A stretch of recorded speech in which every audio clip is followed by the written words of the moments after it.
ভর্তি চলছে। সৃষ্টির শিক্ষা পরিবার, শিক্ষা সেবায় একটি নাম, একটি বিশ্বাস।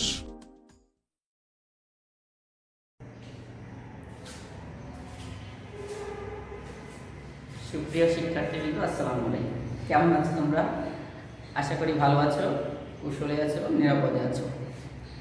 অনলাইন ভিত্তিক মেসেঞ্জার ভিডিও ক্লাসে পঞ্চম শ্রেণীর ইংরেজি ক্লাসে স্বাগত জানাচ্ছি। আমি মোহাম্মদ জাহিদুল ইসলাম।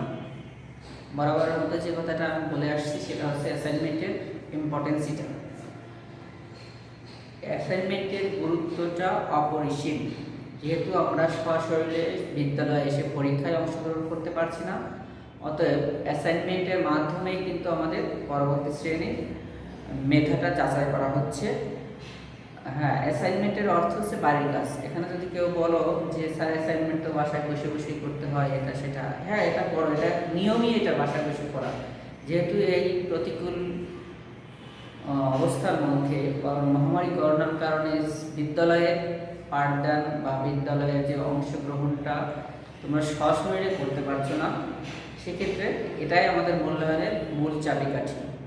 সো আগামী 3 তারিখ থেকে আমাদের যে অ্যাসাইনমেন্টটা, সেকেন্ড অ্যাসাইনমেন্ট শুরু হতে যাচ্ছে। এই অ্যাসাইনমেন্টের গুরুত্ব অপরিসীম, কেননা এই অ্যাসাইনমেন্টের সম্পূর্ণ মার্কসটাই আমাদের মূল্যায়নের আওতায় আসবে। ইতিপূর্বে তোমরা যে দ্বিতীয় সেমিস্টার পরীক্ষা, টিউটোরিয়াল পরীক্ষা এবং এই যে অ্যাসাইনমেন্ট এবং লাস্ট সামনে যে অ্যাসাইনমেন্টগুলো আসছে, প্রত্যেকটা অ্যাসাইনমেন্টে বা সেমিস্টার পরীক্ষার মার্কসগুলোই আমরা পার্সেন্টেজ, নির্দিষ্ট একটা পার্সেন্টেজ অনুযায়ী, অর্থাৎ তোমাদের প্রাপ্ত নাম্বারের একটা নির্দিষ্ট পার্সেন্টেজ অনুযায়ী অ্যাড করে আমরা কিন্তু পরবর্তী শ্রেণীর মেধা বা মেরিট লিস্ট আমরা করব। সো এই অ্যাসাইনমেন্ট থেকে তোমরা কখনোই নিজেদেরকে একটু হালকা করে ভেবো না, কারণ এটা হচ্ছে ভেরি ভেরি ইম্পর্টেন্ট এই মহামারী করোনাকালীন সময়। আল্লাহ তাআলা সহায় থাকলে আমাদের খুব তাড়াতাড়ি আমরা আবার বিদ্যালয়ে ফিরে আসতে পারবো। আমাদের মধ্যে সে চাঞ্চল্যকার বা সে আনন্দমুখর পরিবেশটা আবার তৈরি হবে। সো আমি মূল ক্লাসে চলে যাচ্ছি। আমি গত ক্লাসেও তোমাদেরকে রিয়ারেন্স নিয়ে আলোচনা করেছিলাম এবং রিয়ারেন্সের শিট অনেকেই পেয়েছিলে না, এবং যারা পাওনি তারা আমাকে পার্সোনাল মেসেঞ্জারে নক করেছিলে, এই জন্য তোমাদেরকে থ্যাংক ইউ। আর রিয়ারেন্সগুলো আমি কয়েকটি 5টি, প্রত্যেকটা থেকে 5টি করে দিয়েছিলাম, এক একটা করে, অর্থাৎ ইম্পর্টেন্টগুলো। এগুলো তোমরা একটু ক্লাস থেকে নিয়ে নেবে এবং বাসায় প্র্যাকটিস করবে। প্র্যাকটিস করার সময় যদি কোনো প্রবলেম ফেস করো তাহলে আমাকে আবার মেসেঞ্জারে নক করবে, ব্যক্তিগত মেসেঞ্জারে। অনেকে কিন্তু মেসেঞ্জার, আমাদের শ্রেণীভিত্তিক যে মেসেঞ্জার গ্রুপ, এখানে নক করো, আসলে এটা খুবই দুঃখজনক। আর এই তোমরা যে অযাচিত, অপ্রয়োজনীয় লাইক, কমেন্ট এগুলো দেওয়া খুবই একটা ডিসগাস্টিং ম্যাটার। যাই হোক, আমি এই ইংরেজি মূল বইটা নিয়ে আজকে তোমাদের সামনে এসেছি, যেহেতু আমাদের মূল বই থেকে কোশ্চেনগুলো হয়ে থাকে। আর 50 মার্কের যেহেতু কোশ্চেন আমাদের আগামী সেমিস্টার অ্যাসাইনমেন্টের, সো অ্যাসাইনমেন্টটা আমাদের 50-50 100 মার্কসের হবে আশা রাখছি, এরকম এক আশায় আছে। তো যদি এরকম হয় তো ফার্স্ট অ্যাসাইনমেন্ট, সেকেন্ড অ্যাসাইনমেন্ট প্রথম 50 মার্ক আমি সিনথেসিস থেকেই সিলেক্ট করেছি, বা এবং নেক্সট যেটা সেটা আনসিন, এবং এই অ্যাসাইনমেন্টের পরবর্তী ক্লাসগুলোতে আমি আনসিন নিয়ে আলোচনা করব। সো এই বইটার কোনো একটা ইউনিট বাকি নেই, কোনো একটা গুরুত্বপূর্ণ প্যাসেজও বাকি নেই। বইটাকে কী বলা হয়, কি আমরা বাজার থেকে কী কিনে খাই, যেটা পপকর্নের মতো ফুটে গেছে, পড়তে পড়তে এত তাপমাত্রা হয়ে গেছে যেটা ফুটে গেছে। যাই হোক, যে প্যাসেজটা নিয়ে হাজির হয়েছে এটা হচ্ছে সাইক্লোন আইলা, অর্থাৎ ন্যাচারাল ক্যালামিটিস, প্রাকৃতিক দুর্যোগ এই সম্পর্কে। তার আগে কিছু প্রাকৃতিক দুর্যোগের ছবি আমি এর আগে ক্লাসে দেখাইছিলাম, আজকেও দেখাবো। সেটা হচ্ছে প্রাকৃতিক দুর্যোগের কিছু ছবি থাকে, যেমন হচ্ছে সাইক্লোন একটা প্রাকৃতিক দুর্যোগ। লক্ষ্য করো,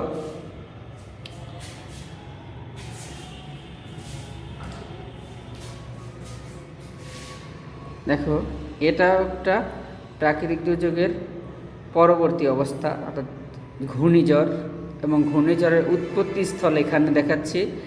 এইখানে দেখাচ্ছে আমাদের বন্যা, অর্থাৎ এটাও এক ধরনের প্রাকৃতিক দুর্যোগ, অতিবৃষ্টির ফলে হয়। আর এটা হচ্ছে নদী ভাঙ্গন, এটা হচ্ছে নদী ভাঙ্গন অর্থাৎ রিভার ইরোজন, এটা সাইক্লোন। এটা হচ্ছে আমাদের ঘূর্ণিঝড়ের পরে যে অবস্থাটা সৃষ্টি হয়, ঘরবাড়ি ভেঙে যায়, এরকমের একটা অবস্থা। তো আমরা এরপরে যেটা দেখব সেটা হচ্ছে প্রাকৃতিক দুর্যোগের পরবর্তী অবস্থাতেই কি ঘটে। দেখো, এই যে প্রাকৃতিক দুর্যোগের পরে অর্থাৎ বন্যার পরে পানি সরে গেলে মানুষের যে করণীয়, এই যার যার বন্যাকালীন অবস্থায় কলা গাছের ভেলা দিয়ে যাতায়াত করছে। এখানে ব্রিজ ভেঙে গিয়েছিল, এটা আবার পুনরায় মেরামত কাজ করতেছে। এখানেও দেখো ঝড়ে ঘরের ছাদ উড়িয়ে নিয়ে গেছে। আমরা যে প্যাসেজটি আজকে পড়তে যাব এখানেও আমরা দেখব যে বাউলের ফ্যামিলির রুফ অর্থাৎ পরিবারের ঘরের ছাদ বাতাসে উড়িয়ে নিয়ে গিয়েছিল। তো যাই হোক, আমরা তাহলে ছবিতে কি দেখতে পেলাম, দ্য রিভার ইজ রাইজিং, অর্থাৎ যখন সাইক্লোনটা শুরু হচ্ছে আস্তে আস্তে দেখো ওই দিকে দূরে একটা দেখা যাচ্ছে কি নদী, ওখানে নদীর পানি আস্তে আস্তে বেড়ে যাওয়ার পরে না শাখা যে ছোটো ছোটো নদীগুলো, সেই নদীতে পানি ঢুকতে, অর্থাৎ এরপরে এই নদী ছোটো ছোটো নদীগুলো প্লাবিত হয়ে কী করে সমতল ভূমিতে পানি প্রবেশ করে।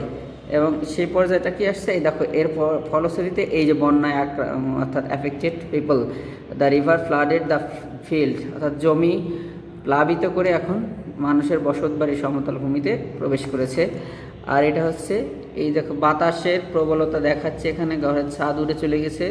আর এটা হচ্ছে bridge repairing, the workers are repairing the bridge. তো আমি মূল আলোচনা এবার আমার প্যাসেজটা চলে আসি। সবাই একটি প্যাসেজটি বের করো, তাহলে উপকৃত হবে। প্যাসেজ থেকে প্রশ্নগুলো আমরা আগামী ক্লাস নোট দিয়ে দেবো। তো আজকে আমরা মূল আলোচনার বিষয় আছে unit 24, lesson 1, 2 and 3। Babul and his family live on the island of Dublarchar. Babul এবং তার পরিবার দুবলারচর দ্বীপে বাস করে। Life is good for the family now. ফ্যামিলির জীবন অবস্থা বা জীবন ব্যবস্থা এখন ভালো। But that wasn't true after cyclone Aila. কিন্তু ঠিক এরকম ছিল না ঘূর্ণিঝড় আইলার পর। Babul doesn't remember cyclone Aila. Babul ঘূর্ণিঝড় আইলার কথা মনে করতে পারে না। But his parents often talk about the treble night in 2009। অর্থাৎ বাবুল এই ঘূর্ণিঝড় আইলার কথা মনে করতে পারে না, কিন্তু তার পিতামাতা অর্থাৎ বাবা মা প্রায় তাদের 2009 সালের এই ভয়াবহ ঘূর্ণিঝড়ের কথা বলে। ট্রেবল মানে কি? ভয়াবহ। Babul's father had a grocery shop. বাবুলের বাবার একটি মুদি দোকান ছিল। And his mother worked in a fish farm. And his mother worked in a fish farm. এবং তার মা একটি মাছের খামারে কাজ করত। They had a small house that they shared with Babul's grandparents. তাদের ছোট্ট একটি ঘর ছিল যেখানে বাবুলের দাদা দাদির সাথে তাদের শেয়ার করে থাকতে হতো, অর্থাৎ রুম শেয়ার ভাগাভাগি করে থাকতে হতো। Babul was just a baby. Babul তখন ছিল মাত্র কি শিশু। But his sister Nipa was 6 years old। কিন্তু তার বোন নিপা ছিল 6 বছর বয়সে। দেখো এখানে একটা কম্প্যারিজন আছে, ধরেন বাবুল ছোট না নিপা ছোট, বা বাবুল বড় না নিপা বড়, এখানে কিন্তু একটা কম্প্যারিজন এসে গেছে। ডিরেক্টলি বলা না থাকলেও এখানে দেখা গেছে নিপার বয়স 6 বছর ছিল, বাট দেন বাবুল ছিল ওনলি শিশু, অর্থাৎ 5 মাস 6 মাস 7 মাস 8 মাস বা 1 বছর 2 বছর এরকম থাকতে। অর্থাৎ Babul is elder than Nipa. Babul is elder than Nipa, অর্থাৎ দেখো দুইজনের বয়স তুলনা করার ক্ষেত্রে এল্ডার ব্যবহার করা হয়। Babul's father told him what happened that day. বাবুলের বাবা তাকে বলেন সেদিন কি ঘটেছিল। There was light rain in the morning on 25 May। অর্থাৎ 25শে মে 2009 সালের 25শে মে সকালবেলা থেকে হালকা বা ঝিরিঝিরি বৃষ্টি বইতেছিল বা হইতেছিল। In the afternoon, বিকালবেলায় the wind started to blow and people began to run for their homes। বিকালবেলা কি করলো? বাতাসের প্রবলতা বাড়লো, অর্থাৎ বাতাস আরো জোরে প্রবাহিত হতে লাগলো। এবং কি করলো? লোকজন বা মানুষ কি করলো? began to run for their homes। তাদের বাড়ির দিকে ছুটে আসতে শুরু করলো। Babul's father closed his shop, বাবুলের বাবা তার দোকান বন্ধ করেছিল। And his mother came home, এবং তার মা ওই ফিশ ফার্ম থেকে, মাছের খামার থেকেও বাড়ি চলে এসেছিল। His grandparents checked the family emergency kit, তার পিতা মাতা দাদা দাদি, গ্র্যান্ডপ্যারেন্টস মানে কি দাদা দাদি, তাদের পরিবারের প্রয়োজনীয় চিকিৎসা সরঞ্জামাদি, ইমার্জেন্সি কিট, জরুরি মুহূর্তে যেগুলো প্রয়োজন সেগুলো কি করেছিল, চেকড করেছিল। পরীক্ষা নিরীক্ষা করা বলা হয়, চেকড করা বা examined. Their torch was working and they had extra battery, অর্থাৎ তাদের টর্চ যে লাইটটা এটা কি সচল ছিল, অর্থাৎ কাজ করছিল এবং অতিরিক্ত ব্যাটারি ছিল। They put the torch, batteries and first aid kits in a plastic box. In a plastic box.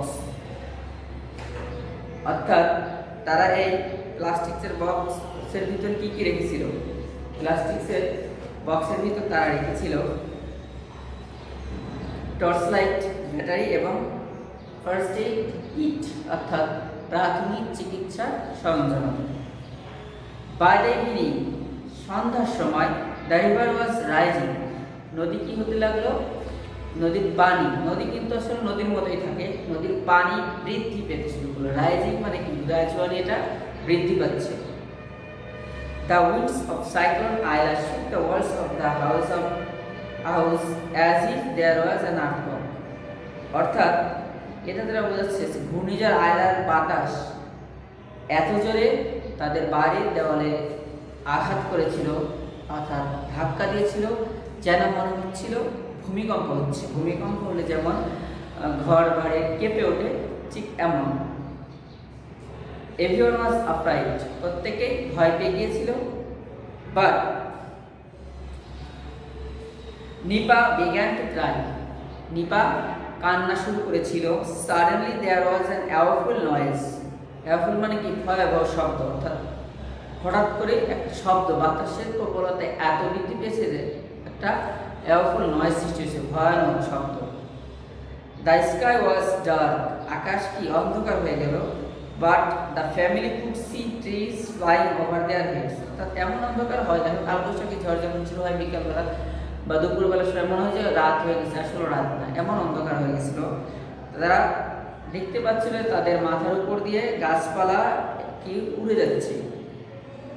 Grandparents still সেজ, অর্থাৎ দাদি এখনো বলে, she saw fish flying through the sky, সে দেখেছিল যে আকাশ দিয়ে মাছ উড়ে যাচ্ছিল। আসলে আকাশ দিয়ে তো মাছ ওড়ে না, সমুদ্রের এই তোমার এই ঘূর্ণিঝড় জলোচ্ছ্বাসের যে প্রভাবটা, এই প্রভাবের বাতাসের প্রবলতার কারণে ওই পানির সাথে মাছও উড়ে চলে আসে।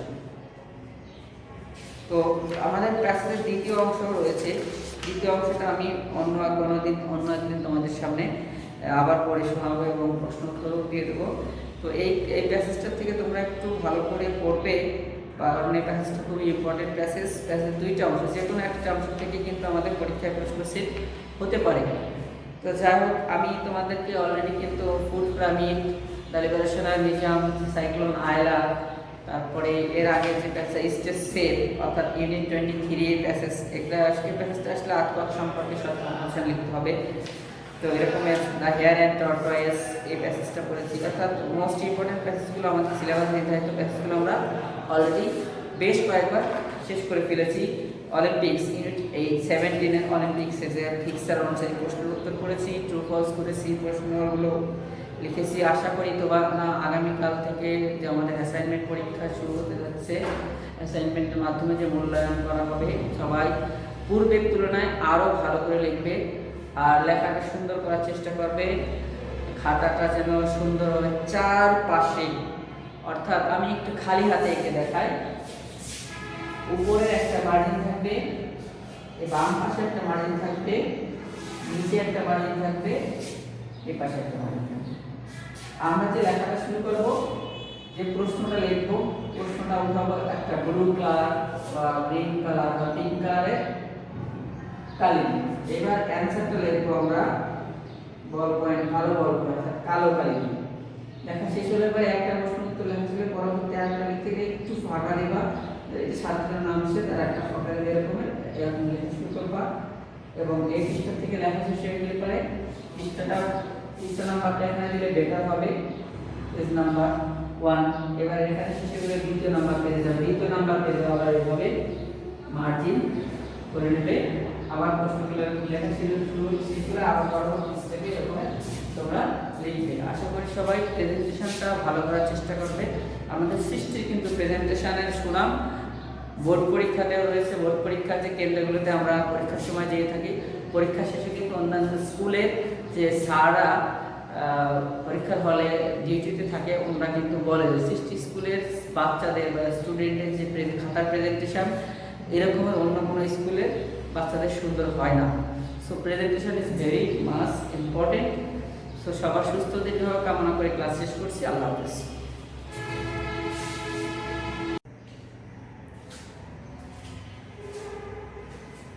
সুপ্রিয় শিক্ষার্থীবৃন্দ, আসসালামু আলাইকুম। কেমন আছো তোমরা? আশা করি ভালো আছো, কুশলে আছো, নিরাপদে আছো। অনলাইন ভিত্তিক মেসেঞ্জার ভিডিও ক্লাসে পঞ্চম শ্রেণীর ইংরেজি ক্লাসে স্বাগত জানাচ্ছি। আমি মোহাম্মদ জাহিদুল ইসলাম। বরাবরের মতো যে কথাটা আমি বলে আসছি সেটা হচ্ছে অ্যাসাইনমেন্টের ইম্পর্টেন্সিটা। অ্যাসাইনমেন্টের গুরুত্বটা অপরিসীম। যেহেতু আমরা সশরীরে বিদ্যালয়ে এসে পরীক্ষায় অংশগ্রহণ করতে পারছি না, অতএব অ্যাসাইনমেন্টের মাধ্যমেই কিন্তু আমাদের পরবর্তী শ্রেণীর মেধাটা যাচাই করা হচ্ছে। হ্যাঁ, অ্যাসাইনমেন্টের অর্থ হচ্ছে বাড়ির কাজ। এখানে যদি কেউ বলো যে স্যার অ্যাসাইনমেন্ট তো বাসায় বসে বসেই করতে হয়, এটা সেটা, হ্যাঁ এটা করো, এটা নিয়মই, এটা বাসায় বসে করা। যেহেতু এই প্রতিকূল অবস্থার মধ্যে মহামারী করোনার কারণে বিদ্যালয়ের পাঠদান বা বিদ্যালয়ের যে অংশগ্রহণটা তোমরা সশরীরে করতে পারছো না, সেক্ষেত্রে এটাই আমাদের মূল্যায়নের মূল চাবিকাঠি। সো আগামী 3 তারিখ থেকে আমাদের যে অ্যাসাইনমেন্টটা, সেকেন্ড অ্যাসাইনমেন্ট শুরু হতে যাচ্ছে। এই অ্যাসাইনমেন্টের গুরুত্ব অপরিসীম, কেননা এই অ্যাসাইনমেন্টের সম্পূর্ণ মার্কসটাই আমাদের মূল্যায়নের আওতায় আসবে। ইতিপূর্বে তোমরা যে দ্বিতীয় সেমিস্টার পরীক্ষা, টিউটোরিয়াল পরীক্ষা এবং এই যে অ্যাসাইনমেন্ট এবং লাস্ট সামনে যে অ্যাসাইনমেন্টগুলো আসছে, প্রত্যেকটা অ্যাসাইনমেন্টে বা সেমিস্টার পরীক্ষার মার্কসগুলোই আমরা পার্সেন্টেজ, নির্দিষ্ট একটা পার্সেন্টেজ অনুযায়ী, অর্থাৎ তোমাদের প্রাপ্ত নাম্বারের একটা নির্দিষ্ট পার্সেন্টেজ অনুযায়ী অ্যাড করে আমরা কিন্তু পরবর্তী শ্রেণীর মেধা বা মেরিট লিস্ট আমরা করব। সো এই অ্যাসাইনমেন্ট থেকে তোমরা কখনোই নিজেদেরকে একটু হালকা করে ভেবো না, কারণ এটা হচ্ছে ভেরি ভেরি ইম্পর্টেন্ট এই মহামারী করোনাকালীন সময়। আল্লাহ তাআলা সহায় থাকলে আমাদের খুব তাড়াতাড়ি আমরা আবার বিদ্যালয়ে ফিরে আসতে পারবো। আমাদের মধ্যে সে চাঞ্চল্যকার বা সে আনন্দমুখর পরিবেশটা আবার তৈরি হবে। সো আমি মূল ক্লাসে চলে যাচ্ছি। আমি গত ক্লাসেও তোমাদেরকে রিয়ারেন্স নিয়ে আলোচনা করেছিলাম এবং রিয়ারেন্সের শিট অনেকেই পেয়েছিলে না, এবং যারা পাওনি তারা আমাকে পার্সোনাল মেসেঞ্জারে নক করেছিলে, এই জন্য তোমাদেরকে থ্যাংক ইউ। আর রিয়ারেন্সগুলো আমি কয়েকটি 5টি, প্রত্যেকটা থেকে 5টি করে দিয়েছিলাম, এক একটা করে, অর্থাৎ ইম্পর্টেন্টগুলো। এগুলো তোমরা একটু ক্লাস থেকে নিয়ে নেবে এবং বাসায় প্র্যাকটিস করবে। প্র্যাকটিস করার সময় যদি কোনো প্রবলেম ফেস করো তাহলে আমাকে আবার মেসেঞ্জারে নক করবে, ব্যক্তিগত মেসেঞ্জারে। অনেকে কিন্তু মেসেঞ্জার, আমাদের শ্রেণীভিত্তিক যে মেসেঞ্জার গ্রুপ, এখানে নক করো, আসলে এটা খুব দুঃখজনক। আর এই তোমরা যে অযাচিত, অপ্রয়োজনীয় লাইক, কমেন্ট এগুলো দেওয়া খুবই একটা ডিসগাস্টিং ম্যাটার। যাই হোক, আমি এই ইংরেজি মূল বইটা নিয়ে আজকে তোমাদের সামনে এসেছি, যেহেতু আমাদের মূল বই থেকে কোশ্চেনগুলো হয়ে থাকে। আর 50 মার্কের যেহেতু কোশ্চেন আমাদের আগামী সেমিস্টার অ্যাসাইনমেন্টের, সো অ্যাসাইনমেন্টটা আমাদের 50-50 100 মার্কসের হবে আশা রাখছি, এরকম এক আশায় আছে। তো যদি এরকম হয় তো ফার্স্ট অ্যাসাইনমেন্ট, সেকেন্ড অ্যাসাইনমেন্ট প্রথম 50 মার্ক আমি সিনট্যাক্স থেকেই সিলেক্ট করেছি, বা এবং নেক্সট যেটা সেটা আনসিন, এবং এই অ্যাসাইনমেন্টের পরবর্তী ক্লাসগুলোতে আমি আনসিন নিয়ে আলোচনা করব। সো এই বইটার কোনো একটা ইউনিট বাকি নেই, কোনো একটা গুরুত্বপূর্ণ প্যাসেজও বাকি নেই। বইটাকে কী বলা হয়, তারপরে কি আমরা বাজার থেকে কি কিনে খাই, সেটা যে পপকর্নের মতো ফুটে গেছে, মানে পড়তে পড়তে এত তাপমাত্রা হয়ে গেছে এটা ফুটে গেছে। যাই হোক, যে প্যাসেজটা নিয়ে হাজির হয়েছে এটা হচ্ছে সাইক্লোন আইলা, অর্থাৎ ন্যাচারাল ক্যালামিটিস, প্রাকৃতিক দুর্যোগ এই সম্পর্কে। তার আগে কিছু প্রাকৃতিক দুর্যোগের ছবি আমি এর আগে ক্লাসে দেখাইছিলাম, আজকেও দেখাবো। সেটা হচ্ছে প্রাকৃতিক দুর্যোগের কিছু ছবি থাকে, যেমন দেখো সাইক্লোন একটা প্রাকৃতিক দুর্যোগ, লক্ষ্য করো।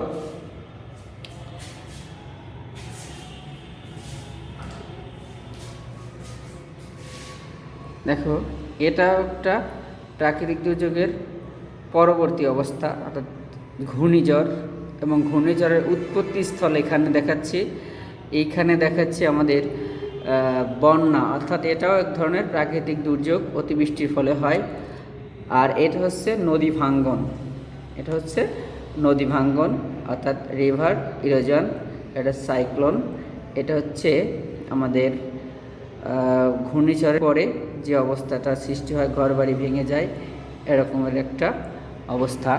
তো আমরা এরপরে যেটা দেখব সেটা হচ্ছে প্রাকৃতিক দুর্যোগের পরে পরবর্তী অবস্থাতেই কি ঘটে। দেখো এই যে প্রাকৃতিক দুর্যোগের পরে, অর্থাৎ পানি, বন্যার পরে পানি সরে গেলে মানুষের যে করণীয়, এই যার যার বন্যাকালীন অবস্থায় কলা গাছের ভেলা দিয়ে যাতায়াত করছে। এখানে ব্রিজ ভেঙে গিয়েছিল, এটা আবার পুনরায় মেরামত কাজ করতেছে। এখানেও দেখো ঝড়ে ঘরের ছাদ উড়িয়ে নিয়ে গেছে। আমরা যে প্যাসেজটি আজকে পড়তে যাব, এখানেও আমরা দেখব যে বাউলের ফ্যামিলির রুফ, অর্থাৎ পরিবারের ঘরের ছাদ বাতাসে উড়িয়ে নিয়ে গিয়েছিল। তো যাই হোক, আমরা তাহলে ছবিতে কি দেখতে পেলাম, দ্য রিভার ইজ রাইজিং, অর্থাৎ যখন সাইক্লোনটা শুরু হচ্ছে আস্তে আস্তে দেখো ওই দিকে দূরে একটা দেখা যাচ্ছে কি নদী, ওখানের নদীর পানি আস্তে আস্তে বেড়ে যাওয়ার কারণে শাখা যে ছোটো ছোটো নদীগুলো, সেই নদীতে পানি ঢুকতে, অর্থাৎ এরপরে এই নদী ছোটো ছোটো নদীগুলো প্লাবিত হয়ে কী করে সমতল ভূমিতে পানি প্রবেশ করে, এবং সেই পর্যায়টা কি আসছে, এই দেখো এর ফলশ্রুতিতে এই যে বন্যায় অর্থাৎ affected people, the river flooded the field, অর্থাৎ জমি প্লাবিত করে এখন মানুষের বসতবাড়ি সমতল ভূমিতে প্রবেশ করেছে। আর এটা হচ্ছে এই দেখো বাতাসের প্রবলতা দেখাচ্ছে, এখানে ঘরের ছাদ উড়ে চলে গেছে। আর এটা হচ্ছে bridge repairing, the workers are repairing the bridge. তো আমি মূল আলোচনা, এবার আমার প্যাসেজটা চলে আসি। সবাই একটু প্যাসেজটি বের করো, তাহলে উপকৃত হবে। প্যাসেজ থেকে প্রশ্নগুলো আমরা আগামী ক্লাসে নোট দিয়ে দেবো। তো আজকে আমরা মূল আলোচনার বিষয় আছে unit 24, lesson 1, 2 and 3। Babul and his family live on the island of Dublarchar. Babul এবং তার পরিবার দুবলারচর দ্বীপে বাস করে। Life is good for the family now. ফ্যামিলির জীবন অবস্থা বা জীবন ব্যবস্থা এখন ভালো। But that wasn't true after cyclone Aila.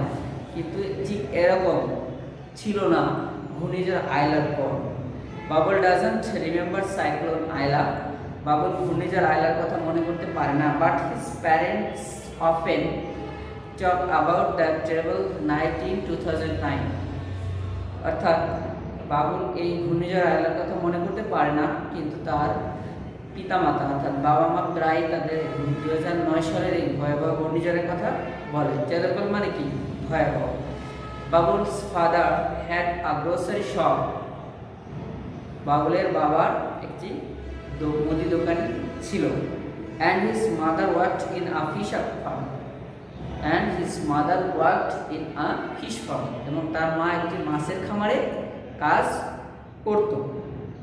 They had a small house that they shared with Babul's grandparents.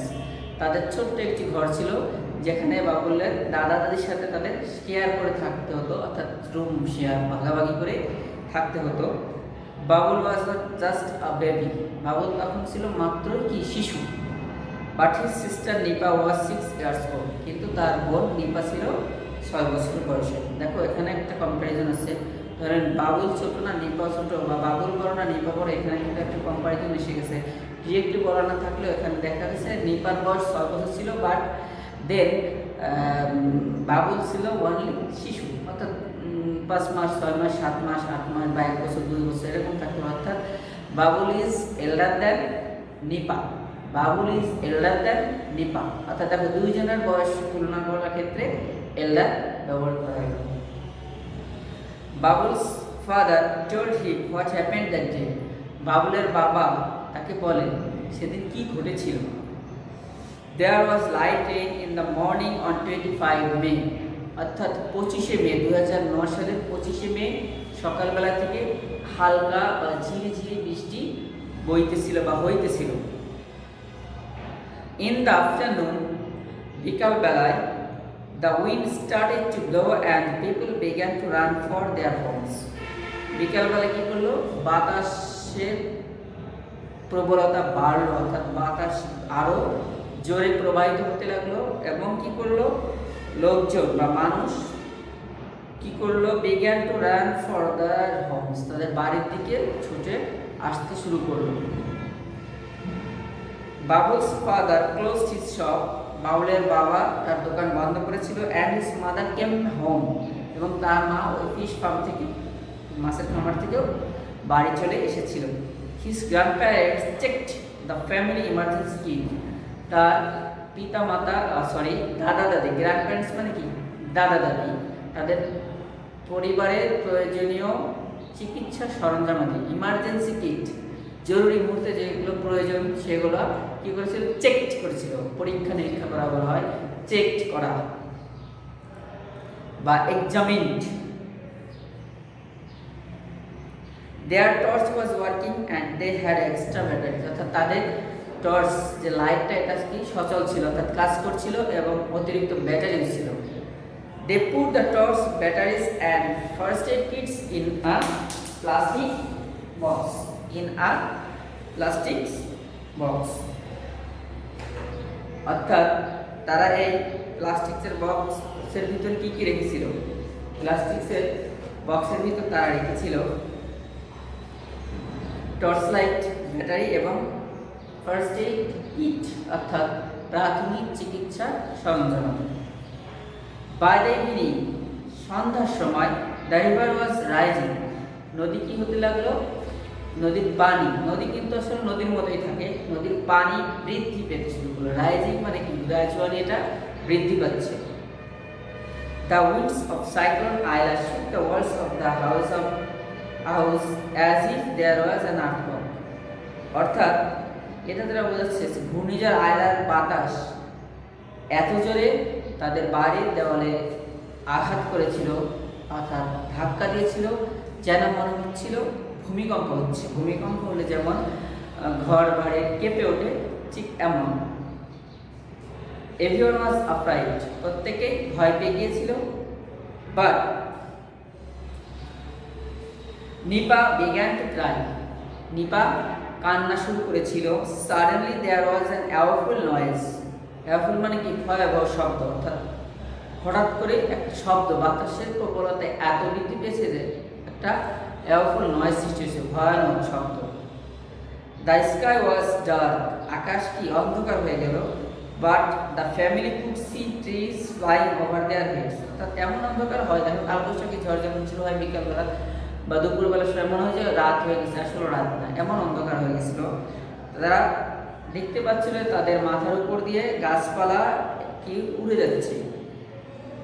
গ্র্যান্ডপ্যারেন্ট still সেজ, অর্থাৎ দাদি এখনো বলে, she saw fish flying through the sky, সে দেখেছিল যে আকাশ দিয়ে মাছ উড়ে যাচ্ছিল। আসলে আকাশ দিয়ে তো মাছ ওড়ে না, সমুদ্রের এই তোমার এই ঘূর্ণিঝড় জলোচ্ছ্বাসের যে প্রভাবটা, এই প্রভাবের বাতাসের প্রবলতার কারণে ওই পানির সাথে মাছও উড়ে চলে আসে। তো আমাদের প্যাসেজের দ্বিতীয় অংশ রয়েছে, দ্বিতীয় অংশটা আমি অন্য একদিন তোমাদের সামনে আবার পড়ে শোনাবো এবং প্রশ্ন উত্তরও দিয়ে দেবো। তো এই প্যাসেজটার থেকে তোমরা একটু ভালো করে পড়বে, কারণ এই প্যাসেজটা খুবই ইম্পর্টেন্ট প্যাসেজ। দুইটা অংশ, যে কোনো একটা অংশ থেকে কিন্তু আমাদের পরীক্ষায় প্রশ্ন সেট হতে পারে। তো যাই হোক, আমি তোমাদেরকে অলরেডি কিন্তু food pyramid, the liberation of museum, cyclone Aila, তারপরে এর আগে যে প্যাসেজ স্টেজ সেট, অর্থাৎ ইউনিট 23 এর প্যাসেজ, এই প্যাসেজটা আসলে আর্টওয়ার্ক সম্পর্কে সচেতন লিখতে হবে। তো এরকম দ্য হেয়ার অ্যান্ড টর্টয়েস, এই প্যাসেজটা পড়েছি। অর্থাৎ মোস্ট ইম্পর্টেন্ট প্যাসেজগুলো আমাদের সিলেবাস নির্ধারিত প্যাসেজগুলো আমরা অলরেডি বেশ কয়েকবার শেষ করে ফেলেছি। অলিম্পিক্স ইউনিট 17 অলিম্পিক্সে যে ফিক্সার অনুযায়ী প্রশ্নের উত্তর করেছি, ট্রু ফলস করেছি, প্রশ্নগুলো লিখেছি। আশা করি তোমার আগামীকাল থেকে যে আমাদের অ্যাসাইনমেন্ট পরীক্ষা শুরু হতে যাচ্ছে, অ্যাসাইনমেন্টের মাধ্যমে যে মূল্যায়ন করা হবে, সবাই পূর্বের তুলনায় আরও ভালো করে লিখবে আর লেখাটা সুন্দর করার চেষ্টা করবে। খাতাটা যেন সুন্দর হবে চারপাশে, অর্থাৎ আমি একটু খালি হাতে এঁকে দেখাই। উপরে একটা মার্জিন থাকবে, বাম পাশে একটা মার্জিন থাকবে, নিচে একটা মার্জিন থাকবে, এই পাশে একটা মার্জিন থাকবে। আমরা যে লেখাটা শুরু করব, যে প্রশ্নটা লিখবো, প্রশ্নটা উঠাবো একটা ব্লু কালার বা গ্রিন কালার বা পিঙ্ক কালারের কালি। এবার অ্যান্সারটা লিখবো আমরা বল পয়েন্ট, কালো বল পয়েন্ট, কালো কালি। লেখা শেষ হলে পরে একটা প্রশ্ন উত্তর লেখা ছিল, পরবর্তী আরেকটা লিখতে গিয়ে একটু ফাঁকা দেবা, ছাত্রের নাম সে তার একটা ফাঁকা দিয়ে এরকম লেখা শুরু করবা এবং এই পৃষ্ঠা থেকে লেখা শেষ হয়ে গেলে পরে পৃষ্ঠা নাম্বারটা এখানে দিলে বেটার হবে, পেজ নাম্বার 1। এবার এখানে শেষ হয়ে গেলে দ্বিতীয় নাম্বার পেজে যাবে, দ্বিতীয় নাম্বার পেজে আবার এইভাবে মার্জিন করে নেবে। আবার প্রশ্নগুলো লেখা শুরু শেষ করে আবার পরবর্তী স্টেপে এরকম তোমরা লিখবে। আশা করি সবাই প্রেজেন্টেশনটা ভালো করার চেষ্টা করবে। আমাদের সৃষ্টির কিন্তু প্রেজেন্টেশনের সুনাম বোর্ড পরীক্ষাতেও রয়েছে। বোর্ড পরীক্ষার যে কেন্দ্রগুলোতে আমরা পরীক্ষার সময় যেয়ে থাকি, পরীক্ষা শেষে কিন্তু অন্যান্য স্কুলের যে স্যাররা পরীক্ষার হলে ডিউটিতে থাকে, ওনারা কিন্তু বলে যে সৃষ্টি স্কুলের বাচ্চাদের বা স্টুডেন্টের যে খাতার প্রেজেন্টেশন এরকমের অন্য কোনো স্কুলের বাচ্চাদের সুন্দর হয় না। So presentation is very much important. So সবার সুস্থ দীর্ঘ কামনা করে ক্লাস শেষ করছি। আল্লাহ হাফেজ।